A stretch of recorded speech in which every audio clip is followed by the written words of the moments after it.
Hello guys, this is Flying Dunsparce. Last week we had a huge trailer for Sparking Zero revealing a bunch of exciting stuff, as well as the release date being October 11th. In my last video I made a full prediction of all the characters coming to the game, but since then new information has come out debunking some of my predictions.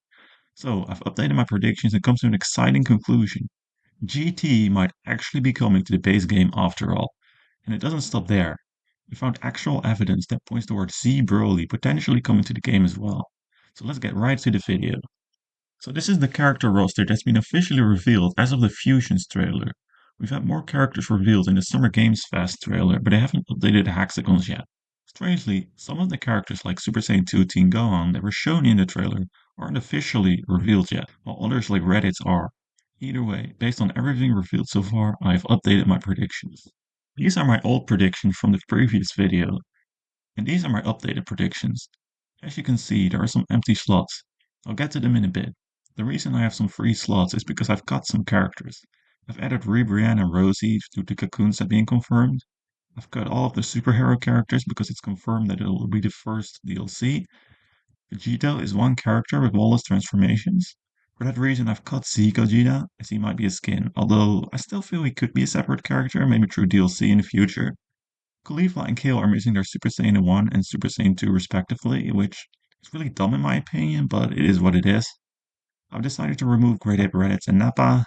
And finally, there's a few more characters I cut, like King Cold and Piccolo's Neo Fusion.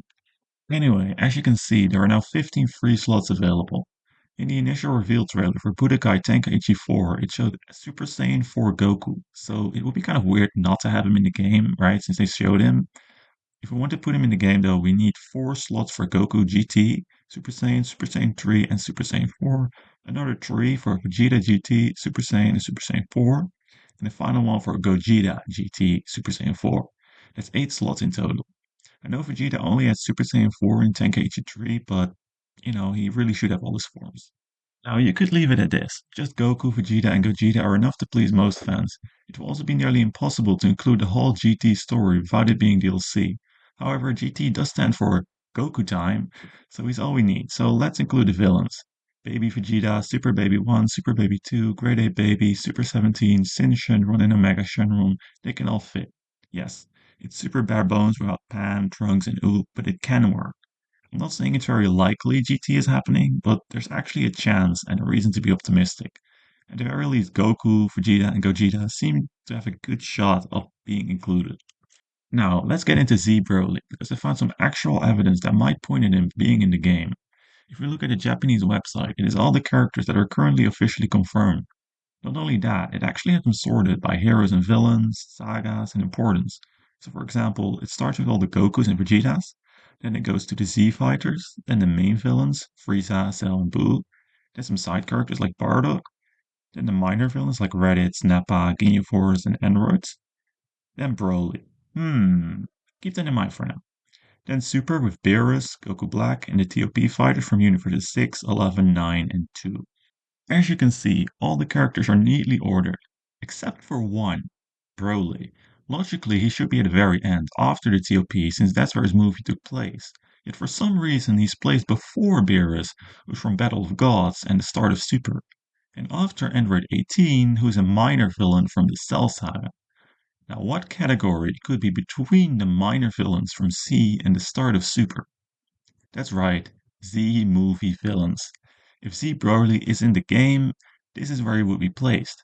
Now, if you look at Frieza, we see that he's labeled as Frieza Super, with his golden transformation next to him, yet he's placed in the main villains from Z category.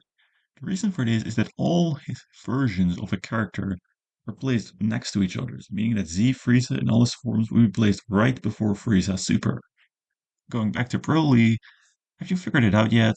The Broly from Super would be considered a variation of the Broly from Z, with the Broly from Z being the original and main one. Thus, Broly Super is placed after him in the Z movie category. There's just one issue with this theory, and it's the reason I originally thought he wasn't going to be in the base game. It's the fact that on the Japanese side, Broly isn't called Broly Super. He's just called Broly.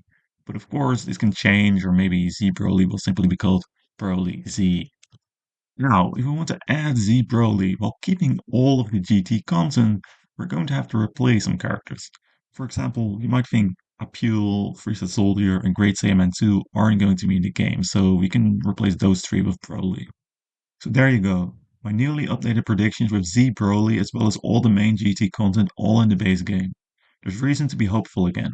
Of course, there's still a tiny bit of wiggle room. I actually think Ani Laza will probably be in, so I'll replace him with Jacob.